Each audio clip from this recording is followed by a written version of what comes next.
안녕하세요. 4월 28일 금요일 월가월부 문을 활짝 열었습니다.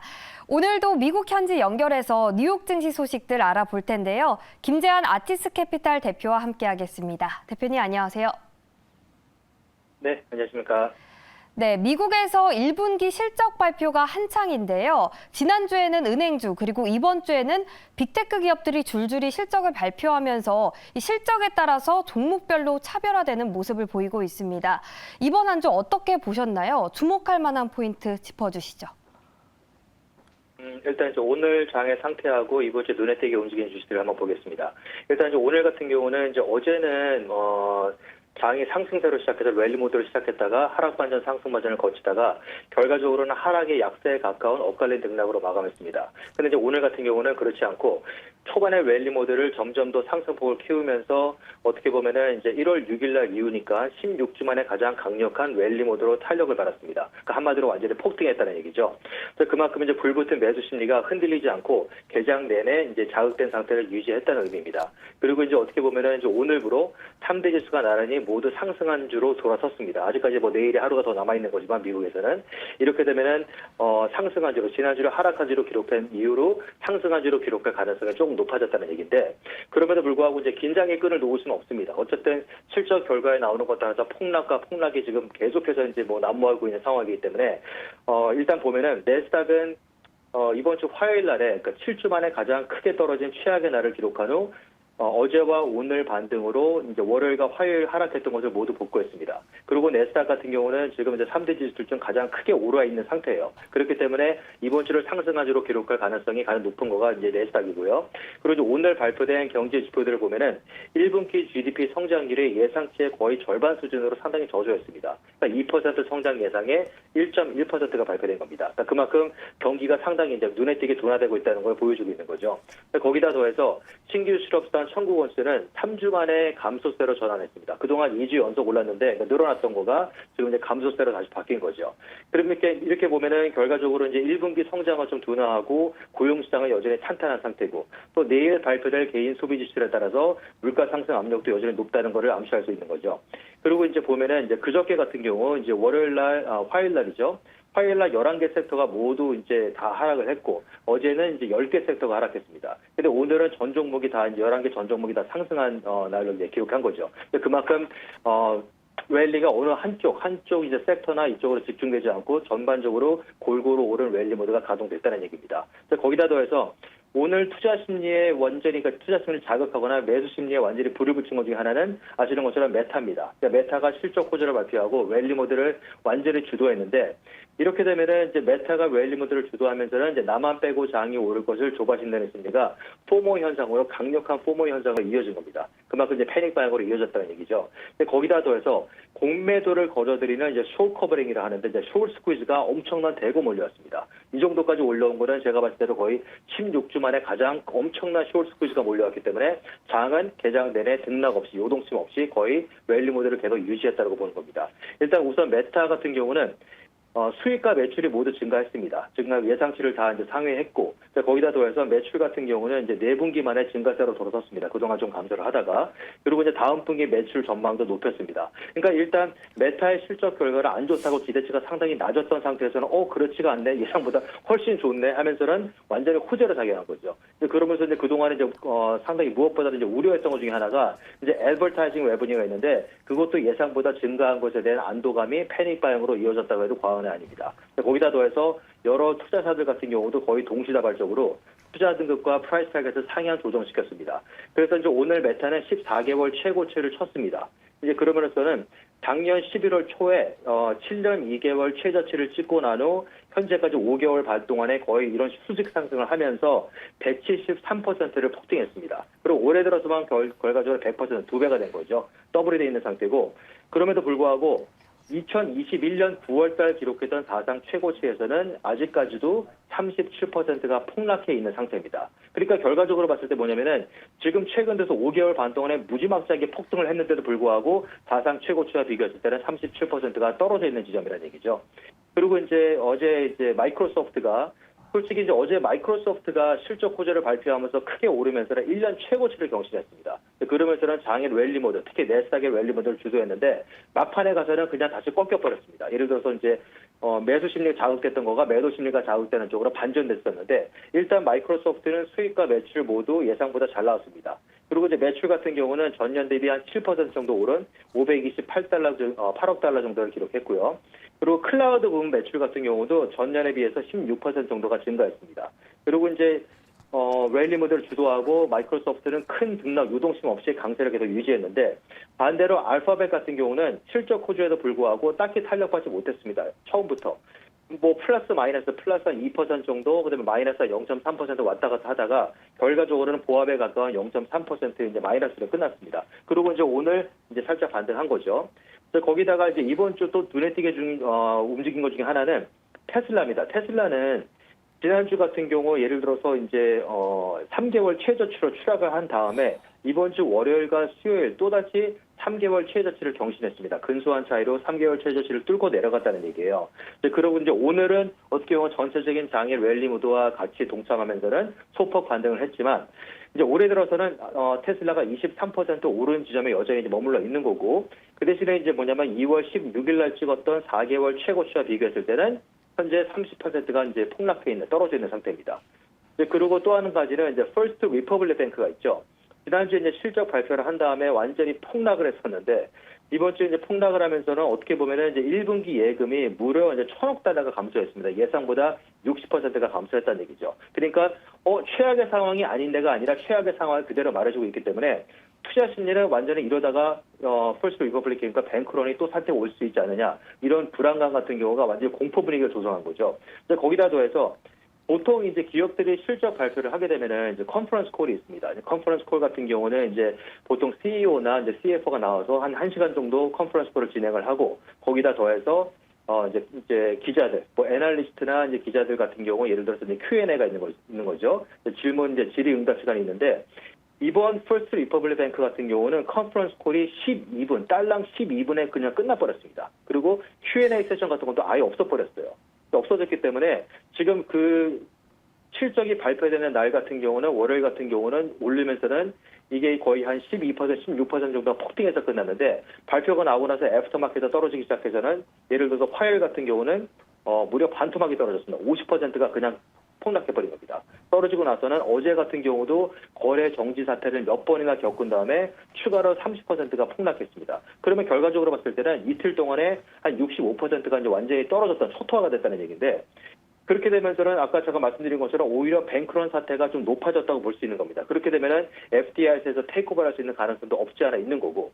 그리고 이제 지금 같은 경우 오늘도 이제 소폭 반등 한 8% 정도 반등했지만 주식 가격이 아예 그냥 거의 휴지 조각이 돼버릴 수도 있다는 얘기입니다. 거기다 더해서 그런 분위기를 은행권 위기가 아직까지 사라지지 않고 지금 잠깐 약간 뭐 완화되는 느낌을 보이다가 다시 이제 좀 이제 살아나는 조짐이 보이고 있는 거가 퍼스트 리퍼블릭 뱅크가 이제 그만큼 어떻게 보면 좀 불을 당긴 그런 케이스가 되는 건데 지금 최근 들어서는 국제 신용평가사죠. 이제 무디스 같은 경우는 최근에 US 뱅크업이나 자이언스 뱅크 뱅크 오브 하와이 같은 경우 한 11개, 11개 정도의 미국 중소 지역은행이죠. 거기에 신용 등급을 일제히 하향 조정을 시켰습니다. 그만큼 분위기가 상당히 좋지가 않아요. 아직까지도. 대형 은행들은 실적 호재를 기록했지만 중소형 주식들은 엇갈렸다는 얘기입니다. 무조건 중소형 주식이 실적이 다 안 좋게 나온 건 아닙니다.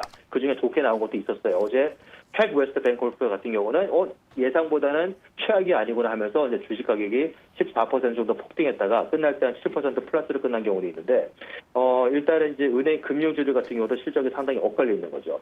그리고 이제 다른 것 중에 하나는 이제 치폴레 멕시칸 그릴도 있습니다. 예를 들어서 이제 타코를 파는 그런 이제 레스토랑 주식이죠. 근데 이제 치폴레 멕시칸 그릴 같은 경우는 수익 매출 모두 예상치보다 잘 나왔습니다. 뭐 예상치를 상회한 실적 호재를 기록했어요. 그리고 이제 올해 안에 255에서 한 285개 정도의 식당을 매장을 오픈한다고 지금 이제 계획을 하고 있는 거고 또 거기다 더해서 여러 투자사들로부터 동시다발적으로 투자 등급과 프라이스 타겟에서 일제히 상향 조정받았습니다. 그러면서는 2021년 9월 달 기록했던 사상 최고치를 1년 7개월 만에 어제였었죠. 1년 7개월 만에 경신했습니다.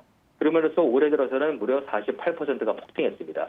그러면 이렇게 되면은 지금 2021년 11월부터 정확히 11월 초부터 이제 주식시장에 폭락을 거듭하면서 베어마켓에 돌입했는데 지금 같은 경우는 레스토랑 주식 중에서는 이제 맥도날드가 실적 호조와 함께 맥도날드 같은 경우는 수직 상승하면서 최고치, 사상 최고치 올타임 하이를 기록했는데 지금 치폴레 멕시칸 그릴도 똑같습니다. 맥도날드와 나란히 새로운 사상 최고치를 기록했습니다. 그만큼 엄청나게 기염을 토하고 있다는 얘기죠.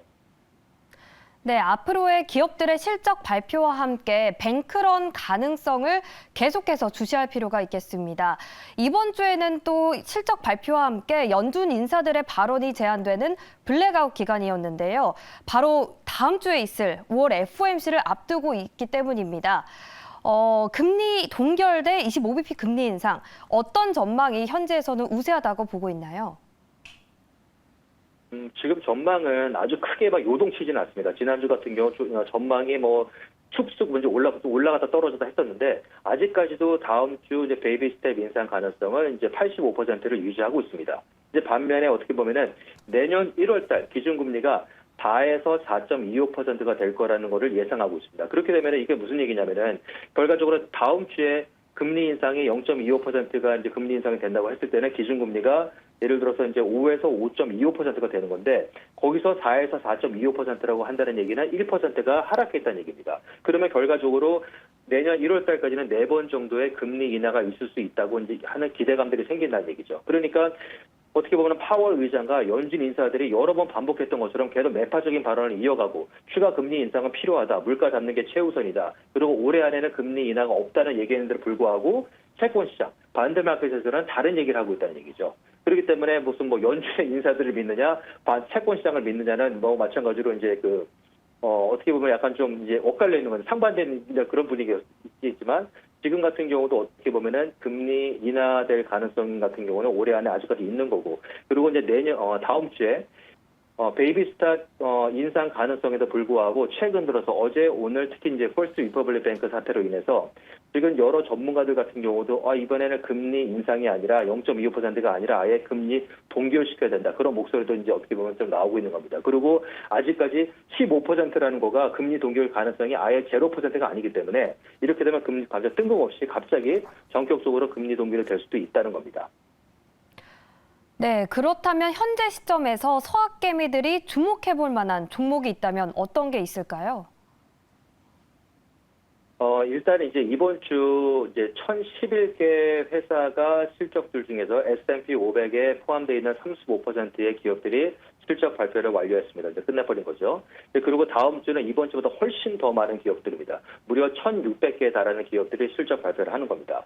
그러면 이제 이런 상태에서는 뭐냐면은 특히 이제 뭐 개미 투자자들이나 특히 한국에서 투자하신 분들 같은 경우는 테슬라나 뭐 아마존, 알파벳 이런 식으로 초대형 주식들을 집중 투자해서 많이 갖고 있는 걸로 뭐 제가 알고 있습니다. 이제 그 대신에 뭐냐면은 이렇게 일부 초대형 주식들을 제외한 나머지 주식들이죠. 뭐 소형 주식, 중형 주식, 대형 주들 같은 경우는 눈여겨볼 필요가 있다는 얘기입니다. 그리고 항상 포트폴리오를 구성할 때는 뭐 엄청나게 유명한 헤지펀드 매니저들이나 모든 사람들도 포트폴리오 안에 초대형 주식만 갖고 있는 헤지펀드 매니저는 없습니다. 그러니까 한마디로 뭐냐면은 초대형 주식도 있고 대형주, 소형주, 중형주가 다 있다는 얘기입니다. 그리고 초대형 주식들 같은 경우는 어떻게 우량주라고 무조건 안전하다고 생각하는 경우도 있는데 그렇지는 않습니다. 우량주라고 안전한 게 아니라 우량주라고 하더라도 까딱 잘못 사면은 뭐 50%, 60%, 70%가 그냥 하루 만에 날아가는 경우도 있습니다. 그리고 2000년도 인터넷 버블이 붕괴됐을 때 2000년 3월 달하고 비교했을 때는 시스코, 인텔, 뭐 마이크로소프트 뭐 이런 것들 이제 그때 이제 예를 들어서 주식시장에 하이텍 주식들이 이끌어서 4 홀스맨이 있었는데 그 주식들 같은 경우도 이제 인터넷 버블이 붕괴돼서 폭락하면서부터는 이제 제 가격에 이제 한마디로 본전이 되기까지 그 종 프라이스까지 오기까지가 무려 15년, 16년, 17년이 걸렸습니다. 그래서 마이크로소프트 같은 경우도 2000년도 초반에 있었던 사상 최고치를 깨고 올라가서 새로운 사상 최고치를 기록하기까지가 2015년, 2016년이니까 거의 15년, 16년이 걸렸다는 얘기입니다. 그리고 시스코나 인텔 같은 경우, 특히 시스코 같은 경우는 2000년도 3월 달에 84달러까지 갔던 거가 아직까지도 지금 35, 40달러니까 아직까지도 거기서 30%, 40%가 떨어져 있는 상태입니다. 그렇기 때문에 이게 우량주라고 초대형 주식, 우량주라고 무조건 좋은 거가 아니라 떨어지게 됐을 때는 복구하는 거가 뭐 1년, 2년, 3년, 10년 걸릴 수도 있다는 얘기입니다. 또 그렇기 때문에 말씀드린 것처럼 우량주라고 거의 비슷하게 했다. 동반 상승, 동반 하락하는 경우가 있기 때문에 포트폴리오 만들었을 때는 어떻게 보면은 소형 주식, 중형 주식, 대형 주식 다 골고루 갖고 있는 게 훨씬 더 유리하다는 얘기입니다. 네, 다음 주 1,600개 기업이 실적을 발표하는 가운데 대형주뿐만이 아니라 중소형주도 눈여겨보면 좋을 것 같다고 말씀해 주셨습니다.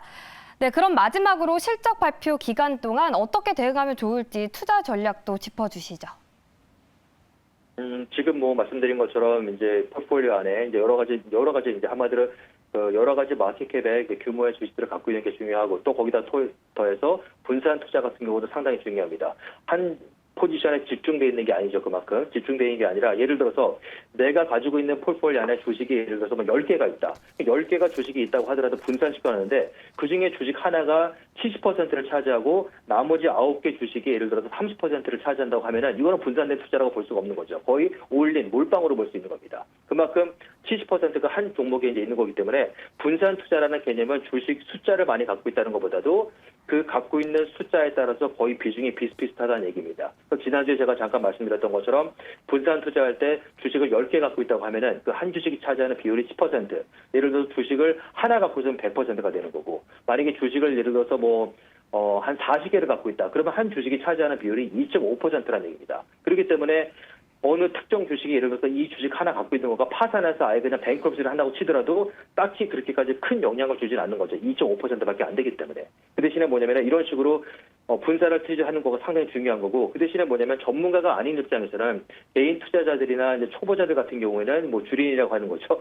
입장에서는 포트폴리오 안에 그 정도까지 뭐 20개, 30개 주식을 갖고 있는 거는 뭐 힘듭니다. 거의 불가능하다고 볼 수 있는 거죠. 그렇기 때문에 어떻게 보면은 일단 아무리 못해도 분산 투자라는 거는 3개, 4개, 5개 정도부터가 분산 투자의 시작이라고 볼 수 있는 겁니다. 그리고 이제 어떻게 보면은 기업들의 어닝 시즌, 지금 최근 들어서 기업들의 어닝 시즌이란 말로 뭐 한마디로 월스트리트 카지노를 연상시킬 정도로 폭등이랑 폭락이 뭐 극대화될 때입니다. 그러니까 조금만 실적 결과와 전망이 잘 나오게 되면은 그냥 진짜 20, 30%가 폭등을 해버리고 조금만 잘못 나오게 됐을 때는 50, 60, 70%가 떨어져 버립니다. 그리고 제가 기억하기로도 한 2년 전에도 한 번 이제 예를 들어서 이제 안 좋은 소식이 나오면서 주식 하나가 100불 정도, 100달러 정도 했던 거가 다음날에 마이너스 90달러가 됐습니다. 그러니까 10달러가 되면서 90%가 떨어지는 경우들도 있어요. 그래서 그게 어떻게 보면은 그런 것들이 상당히 이제 많이 있기 때문에 미국에서 주식 투자를 특히 미국 주식을 갖고 있는다고 하면은 살아오는 판을 걷는 게 맞습니다. 매일매일 긴장의 끈을 놓을